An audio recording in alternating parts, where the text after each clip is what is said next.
इस YouTube channel में आप सभी का स्वागत है। आज का हमारा टॉपिक है विज्ञान कक्षा 7 अध्याय 7 और अध्याय का नाम है प्रकृति में ऊष्मा का स्थानांतरण। पेमा और उनका भाई पालदेन गंगटोक में रहते हैं। यहाँ पर ये दो जिज्ञासु बच्चे दिखाए गए हैं, पेमा और उनका भाई पालदेन। सर्दी की एक ठंडी शाम को वे आग जलाकर अपने आसपास बैठे हैं। पालदेन शीतकालीन अवकाश में केरल घूमने के अपने अनुभव साझा करता है। शीतकालीन में सर्दियों का अवकाश। वह बताता है कि सर्दियों के मौसम में गंगटोक की तुलना में केरल अत्यंत उष्ण एवं आर्द्र है। वो अपने अनुभव के द्वारा बताता है कि गंगटोक की तुलना में केरल ज़्यादा उष्ण है और क्या है, आर्द्र है। पेमा और पालदेन दोनों यह जानने के लिए उत्सुक हैं कि कुछ स्थान बहुत ठंडे और कुछ स्थान बहुत गर्म क्यों होते हैं। उनमें जिज्ञासा उत्पन्न होती है कि कुछ स्थान बहुत गर्म होते हैं और कुछ स्थान जो है अत्यंत ठंडे होते हैं। इसका क्या कारण है। उनके दादाजी विज्ञान के एक सेवानिवृत्त अध्यापक हैं। इसमें उनके दादाजी विज्ञान के एक रिटायर अध्यापक हैं। वे उनकी जिज्ञासा को सुनकर कहते हैं केरल गंगटोक की अपेक्षा भूमध्य रेखा के अधिक समीप है। केरल जो है गंगटोक की अपेक्षा भूमध्य रेखा के अधिक समीप है और इसकी लंबी समुद्र तटीय रेखा भी है, अतः वहाँ का मौसम अधिक उष्ण एवं आर्द्र होता है। तो इसमें यहाँ प्रश्न बन जाता है कि केरल का मौसम गंगटोक की बजाय अधिक उष्ण एवं आर्द्र क्यों होता है। इसमें क्या है कि केरल गंगटोक की अपेक्षा भूमध्य रेखा के अधिक समीप है, इसकी लंबी समुद्र तटीय रेखा भी है। इस कारण यहाँ का मौसम गंगटोक की अपेक्षा अधिक उष्ण और आर्द्र होता है। पालदेन उत्तर देता है, हाँ, हमने कक्षा 6 के विज्ञान एवं सामाजिक विज्ञान में सीखा है कि हमारी धरती पर सूर्य की ऊष्मा और प्रकाश का मुख्य स्रोत है। सूर्य ही ऊष्मा और प्रकाश का मुख्य स्रोत है। तो ये प्रश्न बन जाता है हमारी धरती पर ऊष्मा का मुख्य स्रोत क्या है। हमारी धरती पर ऊष्मा का मुख्य स्रोत क्या है, हम कहेंगे सूर्य। क्या है भी, सूर्य। और भूमध्य रेखा पर सूर्य का प्रकाश सीधा पड़ता है। सूर्य का प्रकाश सीधा पृथ्वी पर कहाँ पड़ता है, भूमध्य रेखा पर। दूसरा प्रश्न है सूर्य का प्रकाश पृथ्वी पर सीधा कहाँ पड़ता है, भूमध्य रेखा पर। वार्तालाप के समय पेमा अत्यंत ध्यानपूर्वक अपनी दादी माँ को एक धातु के बड़े पात्र में सिक्कम का एक पारंपरिक व्यंजन थुक्पा बनाते हुए देख रही हैं। जब ये बच्चे आपस में बात कर रहे होते हैं, वार्तालाप कर रहे होते हैं, तो उनकी दादी माँ एक धातु के बड़े पात्र में, किसमें, धातु के बड़े पात्र में सिक्कम का पारंपरिक व्यंजन थुक्पा बनाते हुए देख रही है। तो उसमें यहाँ पर यह हम कह सकते हैं भी सिक्कम के एक पारंपरिक व्यंजन का उदाहरण दीजिए, हम कहेंगे थुक्पा। क्वेश्चन है भाई, सिक्किम के एक पारंपरिक व्यंजन का उदाहरण दीजिए, थुक्पा। पेमा पूछती है भोजन बनाने के लिए सामान्यतः धातु के पात्रों का ही उपयोग क्यों किया जाता है। पेमा के अंदर जिज्ञासा उत्पन्न होती है कि भोजन बनाने के लिए केवल धातु के पात्रों का उपयोग ही क्यों किया जाता है, या सामान्यतः समझ है क्या चीज़ है, सामान्यतः धातु के पात्रों का ही उपयोग क्यों किया जाता है। पालदेन तुरंत उत्तर देते हुए बताता है कि उसने धातुओं और अधातुओं का संसार नामक अध्याय में पढ़ा है कि ऐसे पदार्थ ऊष्मा के सुचालक होते हैं। तो इसमें प्रश्न है भी सामान्यतः धातु के पात्रों का उपयोग भोजन को पकाने में या खाना पकाने में क्यों किया जाता है। इसका उत्तर क्या है, क्योंकि ऐसे पदार्थ ऊष्मा के सुचालक होते हैं। क्या होते हैं, सुचालक होते हैं ऊष्मा के, इसलिए इनका उपयोग किया जाता है। इसमें ये आंसर बन जाता है हमारा, इसको आंसर लिख सकते हैं हम यहाँ पर। इससे आगे है ये, यहाँ पर ये चित्र दिखाया गया है और ये इस चित्र में ये बच्चे हैं इसको देख रहे हैं, क्योंकि इनकी दादी, जैसा कि ऊपर कहानी में कहा गया है, इसमें जो है थुक्पा बना रही है और इस तरह से यहाँ पर इससे आगे है इन पदार्थों में ऊष्मा का स्थानांतरण कैसे होता है। अब इसके अंदर जिज्ञासा उत्पन्न होती है कि ये पदार्थ हैं, इनमें ऊष्मा का स्थानांतरण जो है कैसे होता है। आइए क्रियाकलाप करके सीखें कि कुछ पदार्थ ऊष्मा के सुचालक क्यों होते हैं। ऊष्मा के सुचालक क्यों होते हैं। ऊष्मा का चालन। इससे आगे है 7.1 ऊष्मा का चालन। क्रियाकलाप 7.1 आइए प्रयोग करें। सावधानी, यह क्रियाकलाप शिक्षक अथवा किसी वयस्क के निरीक्षण में किया जाना चाहिए। एक 15 सेंटीमीटर लंबी एल्यूमिनियम अथवा लोहे की पट्टी लीजिए। 4 पिनों को मोम की सहायता से इस पट्टी पर लगभग 2 सेंटीमीटर की समान दूरी पर चिपका दीजिए, जैसा कि चित्र में दर्शाया गया है। तो इसमें यहाँ पर ये चित्र दर्शाया गया है। ये इसमें स्टैंड है, यहाँ पर ये क्लैंप है और ये जो है धातु की पट्टी है। ये दिखाया गया है धातु की पट्टी। इस पर हमने क्या 4 पिन लगाए हैं, 1 2 3 और 4 मोम की सहायता से। किसी सहायता से? मोम की सहायता से इन 4 पिनों को चिपका दिया गया है। अब आगे पढ़ते हैं। इसमें पट्टी को सुरक्षापूर्वक स्टैंड पर लगाइए। पिनों को 1 2 3 4 और 4 से नामांकित कीजिए, जैसा कि चित्र 7.1 में प्रदर्शित किया गया है। यदि स्टैंड उपलब्ध न हो तो पट्टी के एक छोर को 2 ईंटों के मध्य में रखिए।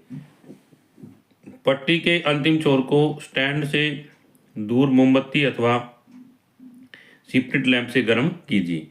पिनों का क्या होता है, क्या वे पट्टी से जुड़ी रहेंगी या नीचे गिर जाएंगी।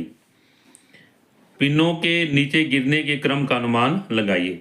अब इसमें हमने क्या किया है कि यहाँ पर ये धातु की पट्टी है, इसका जो छोर है, यहाँ किनारा है, यहाँ से हम जो है मोमबत्ती इसके नीचे रख दिया है और मोमबत्ती को हम गर्म करते हैं। मोमबत्ती की सहायता से इसको हम गर्म करते हैं। तो जब हम इसको धातु की पट्टी को गर्म करते हैं तो हम क्या देखते हैं, जो धातु की पट्टी यहाँ से गर्म होती है और सुचालक होने के कारण फिर धीरे धीरे धीरे धीरे जो इधर गर्म होती चली जाती है। तो सबसे पहले पिन 1 नीचे गिरती है, फिर पिन 2, फिर पिन 3 और पिन 4। अपने अवलोकनों को तालिका 7.1 में अंकित कीजिए। तालिका 7.1 पिनों का गिरना। सर्वप्रथम गिरने वाली पिन, अनुमान, फिर अवलोकन। आपने जो अवलोकन किया है उसके कारण आपने बताने हैं। इसमें अवलोकन हमने जो किया है इसका कारण क्या है कि धातु की पट्टी पहले यहाँ से गर्म होती है, फिर आगे गर्म होती है, इस तरह से धीरे धीरे गर्म होती चली जाती है। उसके ऊपर जो मोम है वो पिघलता चला जाता है। इससे आगे है, आपने अवलोकन किया कि मोमबत्ती की लो की निकटतम पिन सर्वप्रथम गिरती है।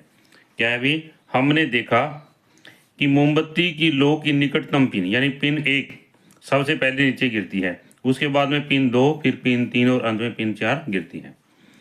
पिन 1 पिन 2 से पहले क्यों गिरती है, सभी पिन एक साथ क्यों नहीं गिरती। अब इसमें यहाँ पर हमने देखा कि सबसे पहले पिन 1 नीचे गिरती है, पिन 2, पिन 3 और पिन 4।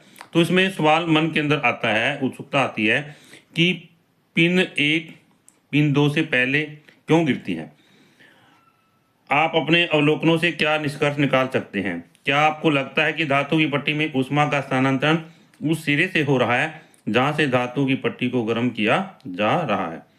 तो उसमें कहता है कि आप क्या इसको अनुभव करते हैं या क्या आपको लगता है कि ऊष्मा का स्थानांतरण उस सिरे से हो रहा है जहां से धातु की पट्टी को गर्म किया जा रहा है। जैसे ही ऊष्मा धातु की पट्टी के माध्यम से पिन तक पहुंचती है वैसे ही मोम पिघल जाती है और उससे जुड़ी हुई पिन नीचे गिर जाती है। यहाँ ऊष्मा का स्थानांतरण पट्टी के गर्म छोर से ठंडे छोर की ओर होता है। यहाँ पर ऊष्मा का स्थानांतरण कहाँ हो रहा है, पट्टी के गर्म छोर से ठंडे छोर की ओर। वह प्रक्रिया जिसमें किसी वस्तु के गर्म भाग से ठंडे भाग में ऊष्मा का स्थानांतरण होता है उसे चालन कहते हैं।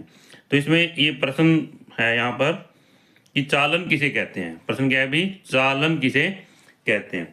उत्तर है वह प्रक्रिया जिसमें किसी वस्तु के गर्म भाग से ठंडे भाग में ऊष्मा का स्थानांतरण होता है उसे कहते हैं चालन कहते हैं या उसे चालन कहते हैं।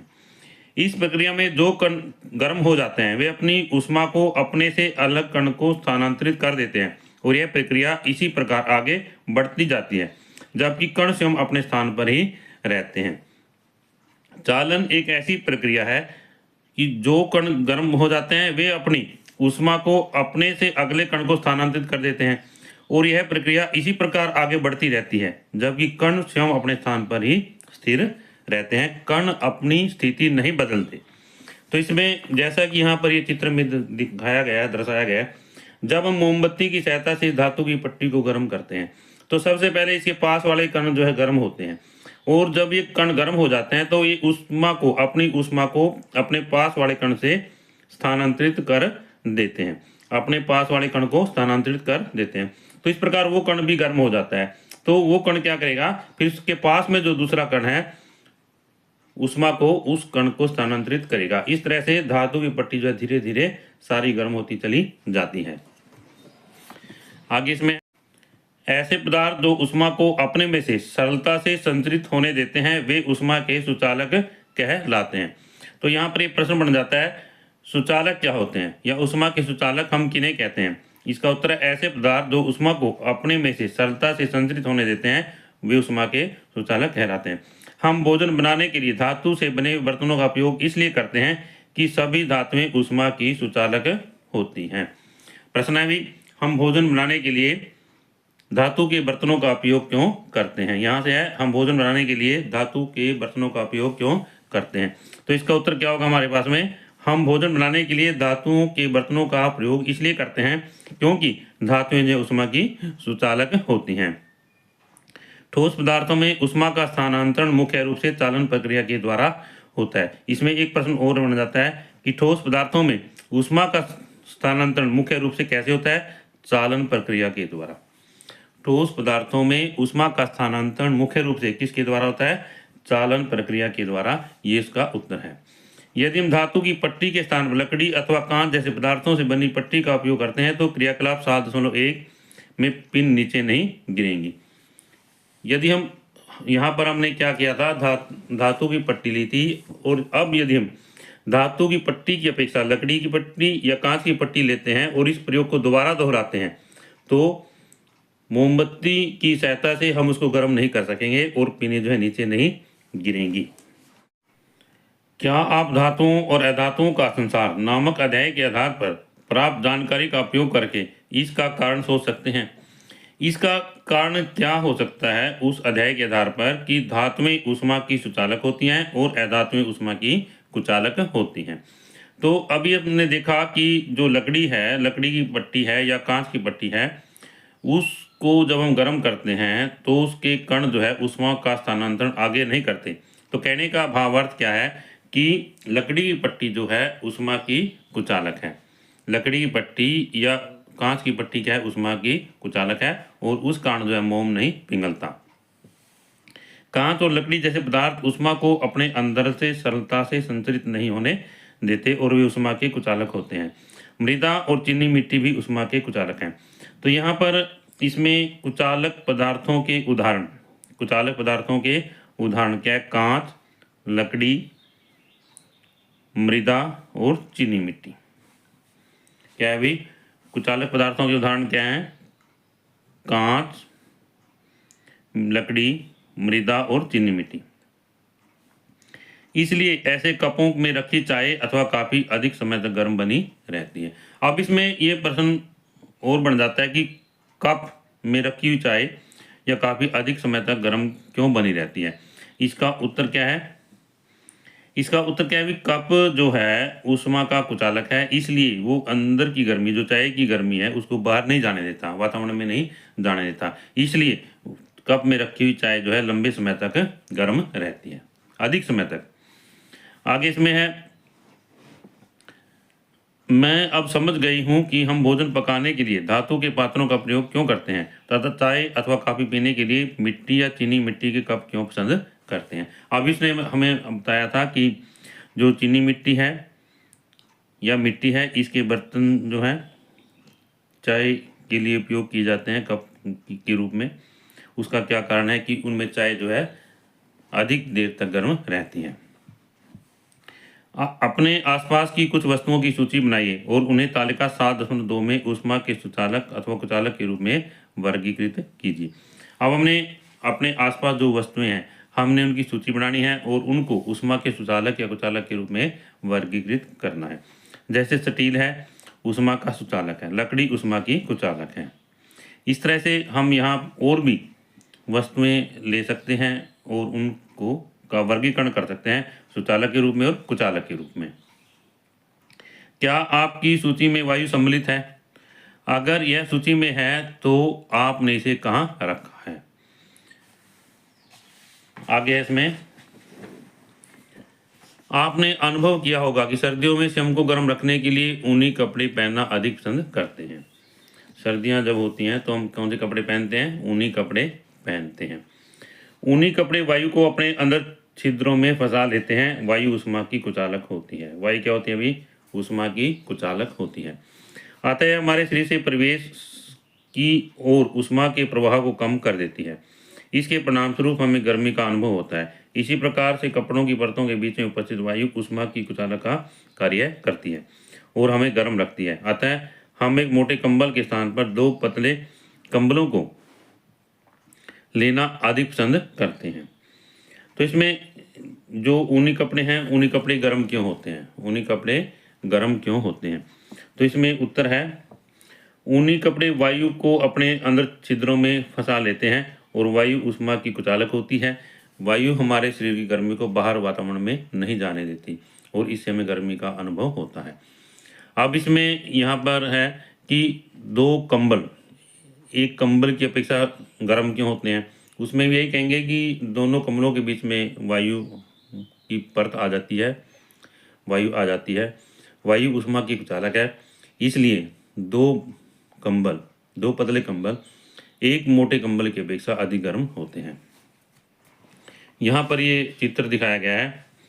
2 पतले कंबलों के मध्य स्थित वायु कुचालक का कार्य करती है। यहाँ पर ये 2 कंबल हैं, अलग अलग रंग के दिखाए गए हैं यहाँ पर, और इनके बीच में वायु है और वायु जो है ऊष्मा की कुचालक होती है, इसलिए ज़्यादा गर्मी का अनुभव होता है, या हम कह सकते हैं सर्दियों में सर्दी कम लगती है 2 पतले कंबल ओढ़ने से एक मोटे कंबल की अपेक्षा। क्या ऐसे घरों का निर्माण करना संभव है जो बाहरी गर्मी और सर्दी से अधिक प्रभावित न हो? बहुत गर्म अथवा ठंडे जलवायु वाले स्थानों में बनाए जाने वाले घर प्राय हमें ठंडा या गर्म रखने के लिए ऊष्मा के स्थानांतरण की अवधारणा की पुष्टि करते हैं। रोचक तथ्य। सर्दियों के दिनों में हिमालय के ऊपरी क्षेत्रों जैसे उत्तराखंड के उत्तरकाशी स्थित मोरी विकास खंड में अत्यंत ठंड पड़ती है। सर्दियों के जब दिन होते हैं, हिमालय के जो ऊपरी क्षेत्र हैं, उत्तराखंड के उत्तरकाशी स्थित मोरी विकास खंड में सर्दी जो ज़्यादा पड़ती है और वहाँ भारी मात्रा में हिमपात भी होता है। इन क्षेत्रों में प्राय घरों का निर्माण करने समय उन्हें गर्म रखने के लिए लकड़ी की 2 परतों के बीच गोबर और मृदा के घोल का प्रयोग किया जाता है। लकड़ी व मृदा ऊष्मा के कुचालक होने के कारण ऊष्मा की हानि को रोकते हैं और घरों को गर्म रखने में सहायता करते हैं।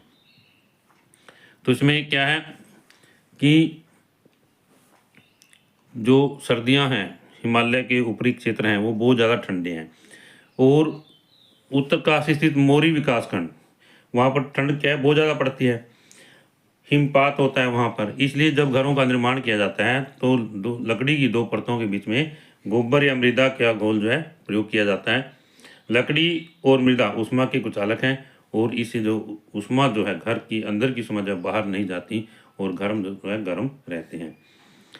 इससे आगे है, इस प्रकार से घरों की बाहरी परतें खोखली ईंटों से बनाई जाती हैं। जो घर की बाहरी परतें हैं किसकी बनाई जाती हैं? खोखली ईंटों से, क्योंकि खोखली ईंटों में उपस्थित वायु ऊष्मा की कुचालक होती है। ऊष्मा क्या होती है? कुचालक होती है, जो घरों को सर्दियों में गर्म और गर्मियों में ठंडा रखती है। अब ये प्रश्न बन जाता है कि बहुत सारे स्थानों पर घरों की बाहरी दीवारें खोखली ईंटों से क्यों बनाई जाती हैं? इसमें उत्तर है, खोखली ईंटों में उपस्थित वायु ऊष्मा की कुचालक होती है, या हम कह सकते हैं खोखली ईंटों में वायु भरी होती है और वायु ऊष्मा की कुचालक होती है। जो घरों को सर्दियों में गर्म और गर्मियों में ठंडा रखती है। इससे आगे है, इसमें यहाँ पर धुआं ऊपर क्यों उठता है। ये जिज्ञासु बालिका है, इसके मन के अंदर प्रश्न उठता है कि धुआं ऊपर क्यों उठता है। आगे है, पेमा समीप में जलती हुई लकड़ियों के ऊपर उठते हुए धुएं की ओर पालदेन का ध्यान आकर्षित करती है। अब इस वीडियो में आज हम इतना ही अध्ययन करेंगे, इससे आगे हम इससे अगली वीडियो में पढ़ेंगे। आशा करता हूँ कि इस वीडियो के माध्यम से आपको ये टॉपिक समझ आ गए होंगे, और यदि यह वीडियो आपको अच्छी लगे तो आप इस वीडियो को लाइक करें, शेयर करें, कमेंट करें, और यदि आप इस चैनल पर नए हैं तो आप इस चैनल को सब्सक्राइब करें ताकि इससे अगली वीडियो आपको मिलती रहे।